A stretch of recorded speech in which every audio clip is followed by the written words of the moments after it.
Fala galera da TI, Jesus com vocês mais uma vez, nossa quarta e última aula de revisão para o concurso público da Caixa Econômica Federal TI. E nessa quarta e última aula, eu fiz o seguinte, o feedback que eu recebi lá na primeira ou segunda aula, salvo engano, de um inscrito no canal, por isso que eu sempre digo, gente, deixa nos comentários um feedback, deixa ali comentário que venha a agregar. E alguém deu o seguinte feedback, que eu poderia deixar escrito nos slides, né, as justificativas das respostas. E o que eu fiz aqui, ó, essa aqui é a revisão primeira, eu atualizei, olha, agora você vê, ó, as justificativas, ou seja, não tem só as questões, tem também, ó, na grande maioria, não todos, né, mas a grande maioria tem as justificativas, olha, explicando o porquê está errado e o porquê está certo, né? Ó, tem explicando aqui, ó, todos nós eu fiz isso, ó, aqui na parte 2 também, que a gente trouxe a aula 2, na parte 3 também, olha, então você pode usar até como material mesmo de... esse aqui falta fazer, né? Esse aqui, quando você estiver acessando, você talvez vai ter ele aí revisado, ele já preenchido e revisado, mas você pode fazer, você vai utilizar ele como, ó, esse aqui é o que eu fiz por último, eu já fiz com toda a revisão, ó. Você pode usar ele como material mesmo, escrito complementar, para entender aí o significado do motivo, porque que é certo ou errado as questões que estão sendo feitas, beleza? Vamos lá. Vamos lá. Primeira questão, né? Liquigás 2018. Uma arquitetura em 3 camadas possibilita a reutilização e facilita a manutenção e a evolução do código, pois existe uma clara decomposição de funcionalidades. Nesse contexto de arquitetura, como são denominadas essas 3 camadas? Quer saber quais são as 3 camadas? Galera, camada de tela, de requisito, de regra de negócio, camada de tela não é nem de requisitos, não existem as camadas dentro desse contexto aqui de 3 camadas, arquitetura de 3 camadas, tá? Regra de negócio até existe, mas não é o caso aqui, não é regra, é camada de negócio. Então a gente não pode considerar correta a questão a alternativa número 1, letra A. Alternativa B, camada de requisitos, não existe. De código de classe. Galera, isso aqui tem mais a ver com programação, código de linguagem, do que realmente camadas de arquitetura, né? De múltiplas camadas de arquitetura. Camada de apresentação, interface e persistência. Errado, isso aqui não é o caso aqui, ó, camada de apresentação beleza. Agora interface, não é. Interface está mais parecido com a própria camada de apresentação. Persistência, temos ali um modelo que tem essa persistência de dados, mas não é exatamente essa questão. Camada de apresentação, beleza. Camada de negócio, ok. Camada de dados, galera, letra D. É exatamente essa, 3 camadas. Camada de apresentação, camada de negócio, camada de dados, beleza? Camada de negócio, ok, até existe. De dados, pode existir também. E de teste, teste não, galera, não existe essa camada aqui dentro da arquitetura de 3 camadas. Então aqui, ó, é a letra, inclusive, ó, tá aqui, ó, como falei para vocês, ó, tá explicado o porquê não é o correto e o que está correto, olha, a explicação aqui, ó, 3 camadas, ó, de apresentação, que é responsável pela interface do usuário e interação com o usuário. A camada de negócio contém a lógica do negócio, as regras e operações que definem o comportamento do aplicativo, e a camada de dados, que lida com a persistência de dados e a interação com o banco. Eu costumo dar um exemplo assim, vamos dizer assim, para você fixar ali, a grosso modo, um exemplo grosso, grosseiro, para você entender, por exemplo, um aplicativo de banco. Você tem aqui, ó, a camada de apresentação, que seria a camada que você está ali acessando o aplicativo no teu celular, você está ali olhando ali na tela do teu celular, que vai interagir com o usuário. Aí você tem aqui no meio, você tem a camada de negócio, né? Camada de negócio, que é as transações, vamos dizer assim, você vai fazer um Pix, vai fazer uma transferência, vai constar um saldo, está na camada de negócio. As operações, ó, são as regras e operações que vão estar definidas naquela camada. E você tem a camada de dados, que é a camada que vai estar ali exatamente os dados. Ou seja, se você vai fazer uma movimentação financeira, o valor do dinheiro, o valor que está ali na financeiro realmente, a movimentação na tua conta, o dinheiro saindo, sendo movimentado, está na camada de dados. Ou seja, são camadas independentes. Cada camada é funcionalidade. O que você faz aqui na camada de aplicação não necessariamente vai reverberar na camada de negócios, a apresentação na camada de negócios, assim como o que você faz na camada de negócios não vai refletir necessariamente na camada de dados. Claro, a camada de negócio ela vai ter as regras para puxar dos dados aquilo que ele precisa. Mas, por exemplo, se uma camada dessa for afetada por algum motivo, geralmente, em tese, não vai afetar outra camada. Então, essa é a estrutura, né, de camada de 3, né? São 3 camadas. Na tua prova, lá no teu edital da Caixa, está dizendo, na verdade, está com o nome lá de múltiplas, de camadas, acho que múltiplas camadas ou coisa assim. Então, assim, pode ser 3 camadas ou pode ser mais, tá? Aqui nós temos uma questão que fala de 3 camadas, mas pode ser mais de 3 camadas.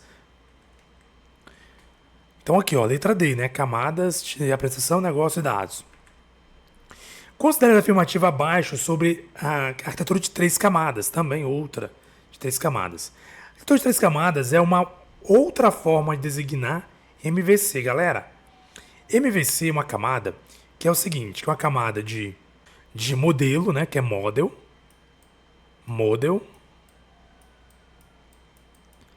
uma camada de divisão, né, é view, né, view, salvo engano é view, que é divisão, e uma camada de controller. Só isso aqui, meu, controller, em inglês. Onde model representa o modelo, que seria a lógica do negócio. Pareceu o que a gente viu agora há pouco, né, que é a lógica, né, a lógica do negócio. O view é a visão, na visão, que é o que a gente viu agora há pouco, a visão, que seria a camada de apresentação, naquele modelo que a gente viu agora há pouco, de 3 camadas. E o controller, né, uma camada intermediária que vai fazer com que a lógica, ou com que a visão, né, digamos, aquela questão do aplicativo, você vai fazer um Pix. Então a camada de controle vai pegar aquela ação que você fez do Pix e vai levar até uma camada de modelo para fazer essa transação. Então aqui, na verdade, sobre a arquitetura de 3 camadas, aqui não é uma outra forma de designar. Na verdade, o MVC é uma camada, é uma das camadas de 3, é uma das arquiteturas, perdão, de 3 camadas. Então não é uma outra forma de designar. Na verdade, ele é uma camada, ele é uma espécie, para ficar fácil, ele é uma espécie de arquitetura de 3 camadas. Então ele não é exatamente arquitetura, ele é uma espécie. Então se ele é uma espécie, não é exatamente uma outra forma de designar nessa arquitetura. Nas designações web, nas aplicações web, os módulos da camada intermediária rodam usualmente em um servidor de aplicações. Galera, perfeito, é isso mesmo. Ó. Modelo de camada intermediária, ele vai rodar em um servidor de aplicações. Lembra lá?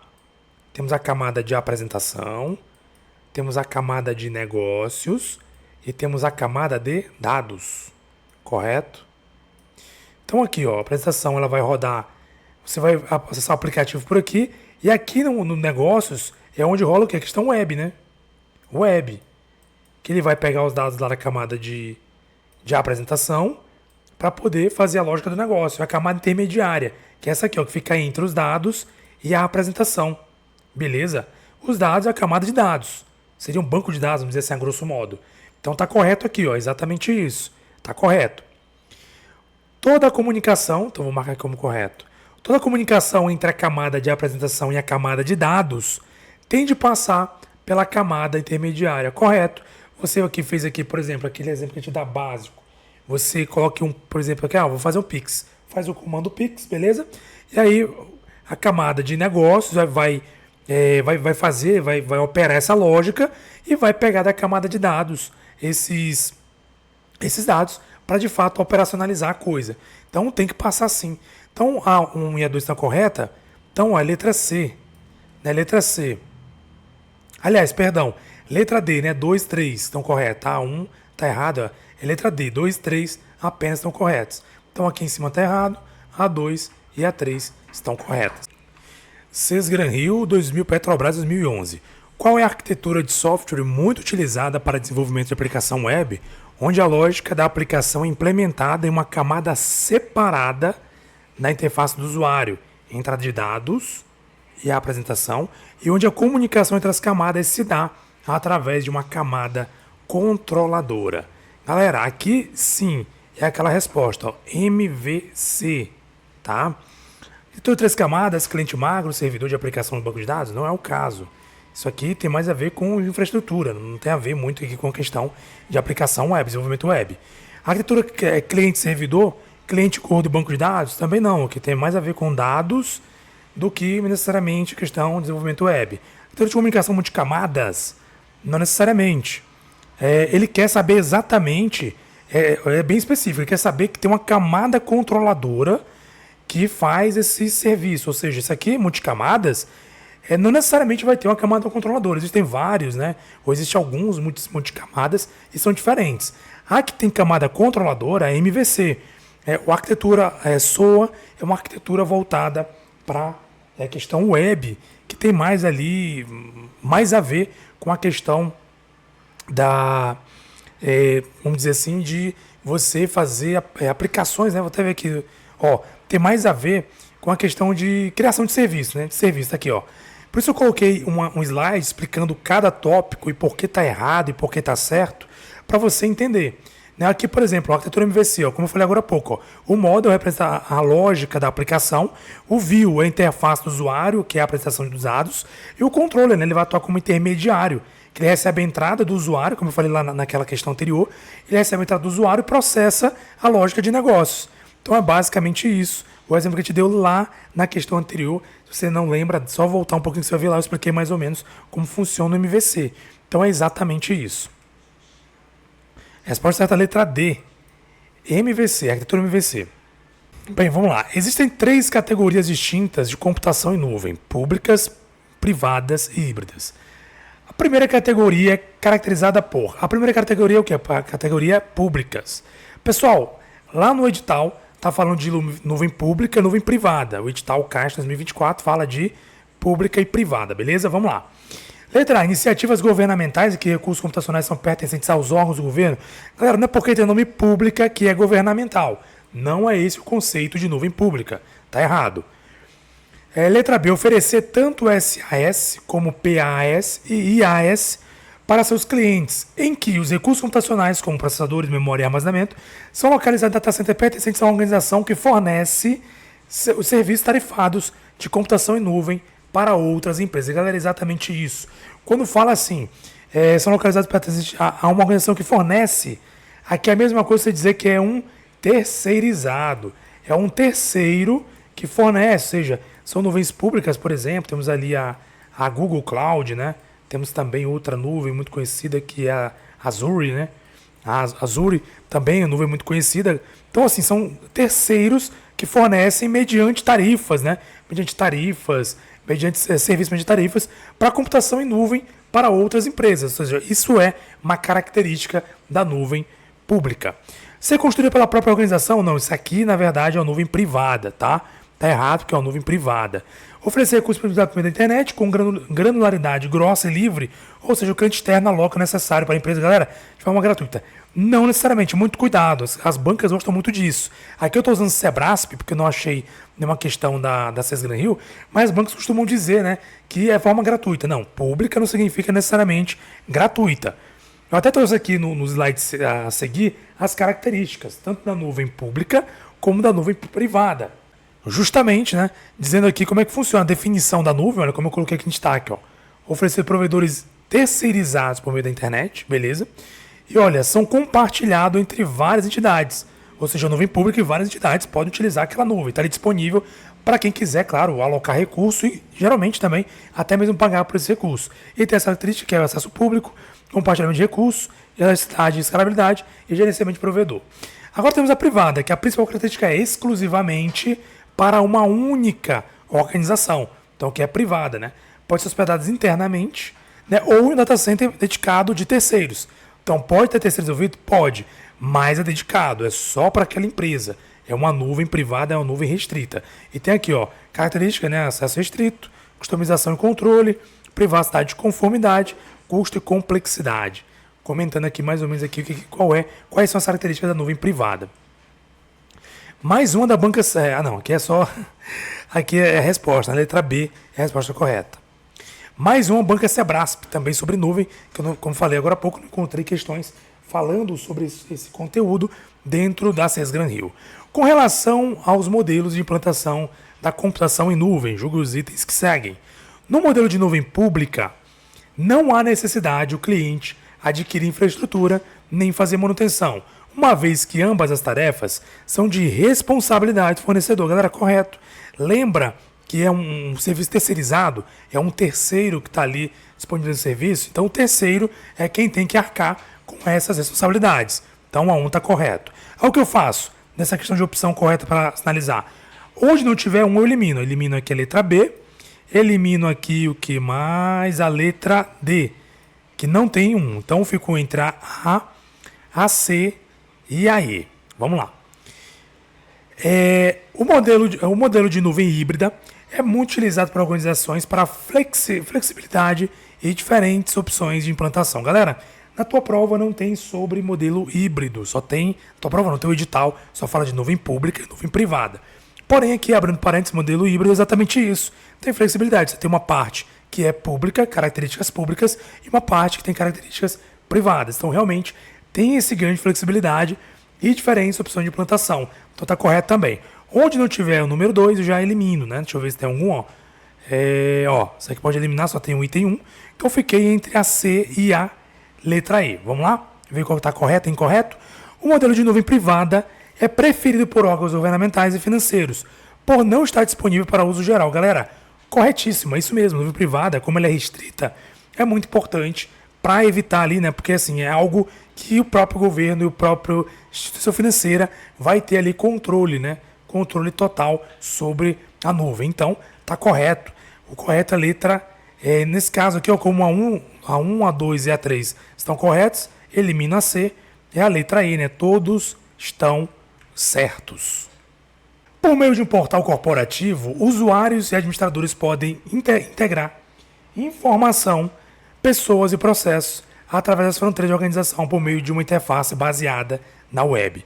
Normalmente, esses portais corporativos são implementados a partir de uma aplicação web que fornece meio de agregar e personalizar por meio de aplicações menores e autocontidas, conhecidas como... Vamos lá. Applets? Não é. Ele também pode ser usado, mas não é recomendável aí para a questão de um portal corporativo, porque ele não tem a mesma robustez que teria aquele que é voltado especialmente para isso.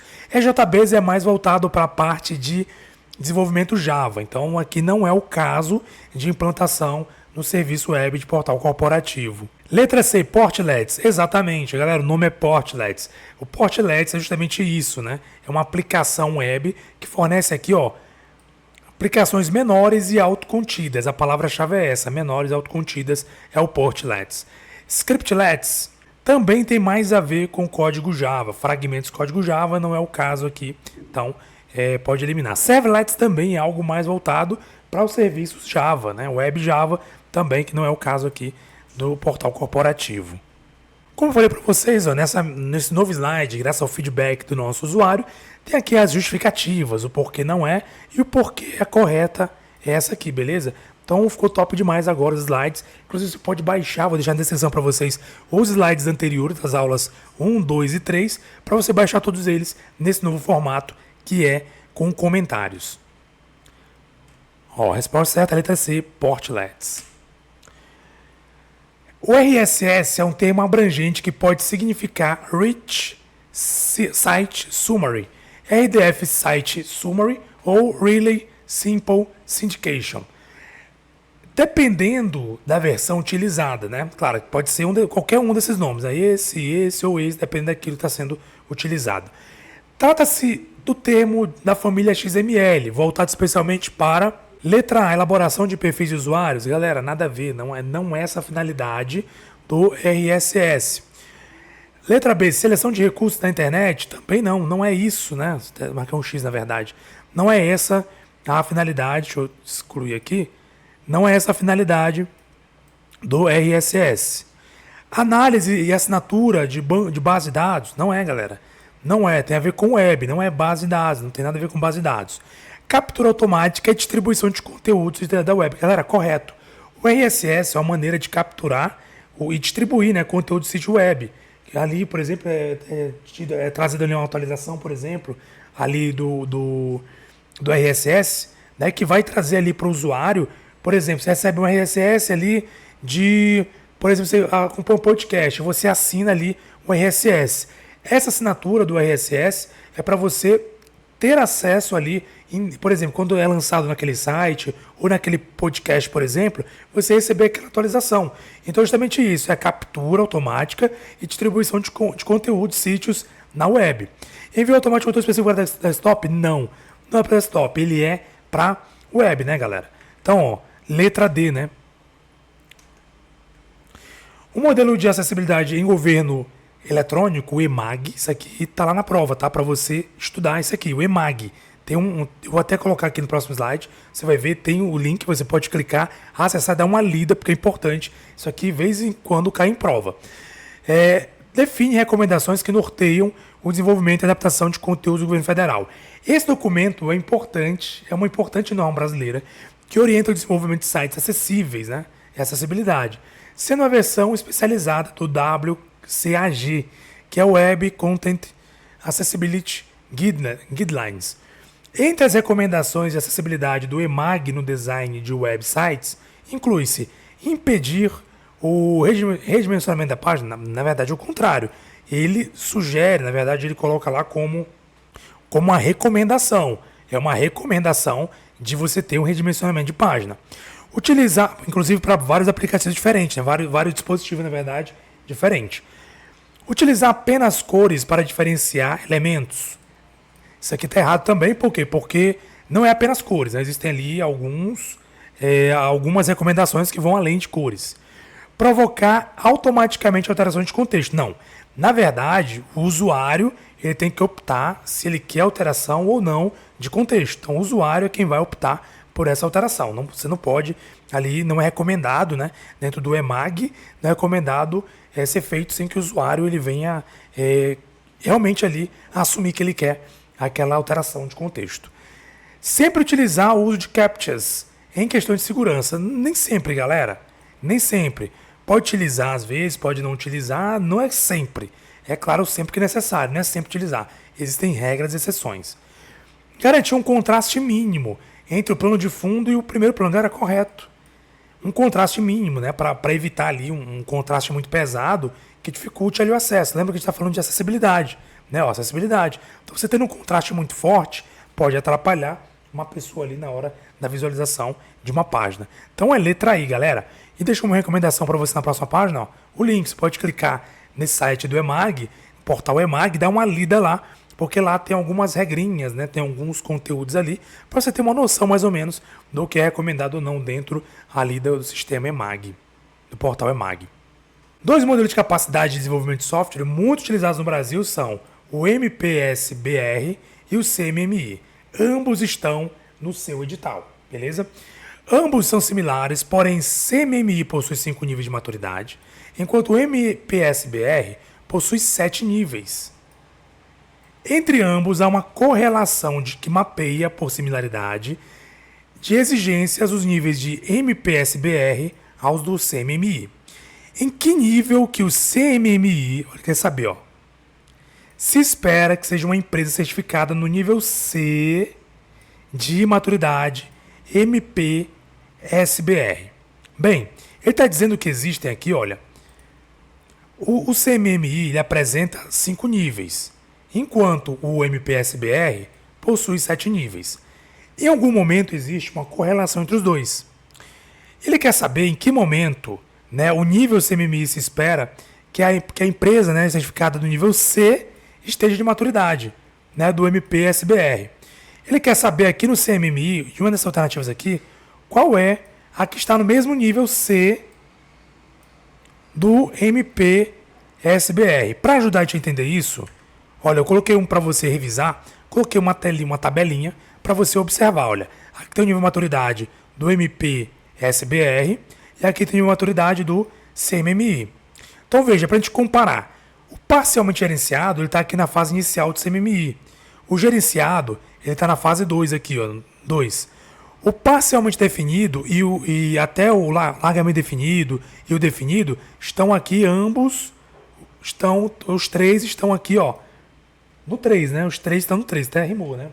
Rimou não, combinou. Os três estão aqui nos 3 níveis aqui, ó, que é o nível 3, ó, no CMMI. E o gerenciado quantitativamente, ele é equivalente ao gerenciado quantitativamente também, aqui no CMMI. E a otimização também aqui e aqui. O que muda? O que muda, você pode perceber aí, ó, é que aqui é letra e aqui é número, né? Então assim, ó, uma sacada legal para memorizar. Do E até o C, você memoriza o 3, né? Já que são os 3, ó. Do E até o C. Do C até o E, né? C, D, E, você memoriza os 3, ó. Que é definido. Definido. Os 3 aqui estão no mesmo barco, certo? Por quê? Memorizando esses 3 aqui, fica fácil de lembrar os demais. Por exemplo, em otimização, é A, é lá no início. Gerenciado quantitativamente, é B. E gerenciado, que já está avançando, já está avançado, é no gerenciado aqui é o 2. E o inicial é aqui no G, certo? Então assim, você fazia a correlação. Você fazia a correlação, beleza? Então vamos lá, a partir daí, vamos responder a questão, né? Ele quer saber qual nível o C de maturidade ele está no MPSBR. Aliás, ele está no CMMI. Galera, letra C, 3. Lembra que a gente falou aqui, ó? O C, D e o E estão no 3. Então, se você memorizar essa parte aí, fica mais fácil você lembrar os demais. Então, coloca na tua mente aí. C, D e E estão no nível 3. Aí o nível 1 está no parcialmente, está no G. O nível 2 está no F. Beleza? É lembrar desse detalhe, né? Desse detalhe. E aqui está a justificativa, ó, de cada um deles, para você dar uma lida e memorizar também. E a resposta, letra C, 3. Pretende-se mudar a certificação de uma firma de tecnologia de ITIL versão 3 para ITIL versão 4, entendendo-se as alterações e as mudanças que essa nova implantação do modelo ITIL traz consigo. Uma das alterações relevantes que deve ser considerada no momento da mudança para esse novo paradigma é: pessoal, como eu não sou especialista nessa parte de ITIL, eu fiz o seguinte, eu deixei para você analisar na página seguinte, olha, a justificativa, o porquê que não é a resposta correta das questões e a resposta correta explicando qual é o conteúdo correto. Então aqui é letra B, galera. Letra B, implantação de fluxo de valor flexível, conhecido como Service Value System, ou sistema de valor de serviço. Então, você pode dar uma olhadinha no material que vai estar, ó, explicadinho o porquê que não é essas opções e o porquê que é a letra B. Sesgran Rio, Banco da Amazônia. Com a situação da calamidade pública decorrente da pandemia Covid-19, uma parcela significativa dos funcionários do banco foi instruída a exercer atividades temporariamente no modo de teletrabalho. Inclusive, falando nisso, aconteceu comigo por algum momento na Caixa, onde eu trabalhava em agências ainda. Constatou-se, porém, que tal situação causaria uma sobrecarga das atividades de infraestrutura e tecnologia da informação e comunicação. E, em função desse quadro, foram convocados representantes das diversas sub-áreas de TI para elaborar um plano de governança para esse teletrabalho. Com base no COBIT de 2019, para tratar essa situação, deve-se priorizar a gestão de... Galera, só que a gente usa um pouco a lógica, né? Eu nem fui aqui muito pelo entendimento do COBIT, mas pela lógica, né? Isso aqui é a continuidade. Porque, veja, a pandemia, ela obrigou, né, as instituições, bancos, ou qualquer que seja a instituição, obrigou a elas mudar seus paradigmas, inclusive o teletrabalho. Então o negócio tem que continuar, independentemente de uma pandemia, o negócio tem que continuar. Então não é portfólio, porque você não está incluindo a priori nada de negócio de serviço diferente, bancário, por exemplo. Qualidade, não necessariamente, né? Sim, claro que vai tratar da qualidade, mas não é o caso aqui na situação um problema informada. Conformidade também não, né? Você vai, claro, prezar pela conformidade, mas aqui no que foi exposto, não é o objetivo principal dessa reunião, né? Dessa reunião aqui de representantes, essa convocação. Controles internos também não é o caso, porque aqui eles vão tratar da continuidade do negócio. Galera, letra C, continuidade do negócio, tá? Deixei aqui as justificativas do porquê que não são as demais e a letra C como resposta porquê que é a continuidade do negócio. E vamos lá, mais uma, COBIT, né? Considerando o que prescreve o COBIT 5, há uma distinção entre governança e gestão na área de operação e serviço TI. A diferença entre governança e gestão reside no fato de que é preciso que a primeira, ele quer saber sobre a governança, né? O que a governança deve fazer? O que precisa ser feito pela governança. Garanta que se avalie necessidades e as condições visando a determinar objetivos corporativos, ao passo que a segunda seja responsável pelo planejamento e desenvolvimento e execução e monitoramento das atividades. Galera, correto. Perfeito, é exatamente isso. Né? A governança ela tem que garantir, ela tem que avaliar essas condições para que a gestão aplique as condições. Tá? Então não vou nem prolongar, porque eu também não sou especialista no assunto, e vou deixar para você o próximo slide, que vai dizer tudo isso. Então você vai baixar o slide também e vai estar explicando a justificativa dentro do COBIT, o porquê a questão está correta ou porquê ela está incorreta. Então a resposta é letra A, né, galera? Letra A.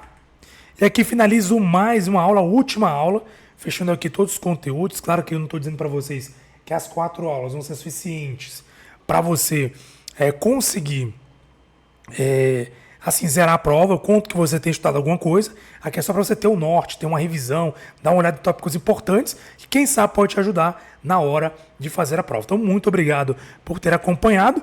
E dúvidas, perguntas, coloque nos comentários aí, feedbacks. Quero agradecer muito você que está acessando nosso canal, você que é inscrito. Você que não é inscrito ainda, inscreva-se no canal, ative o sininho. Compartilhe aquele amigo ou amiga que vai fazer a prova do concurso Caixa no próximo final de semana na área de TI. Sucesso para você, muito obrigado e um abraço e até mais.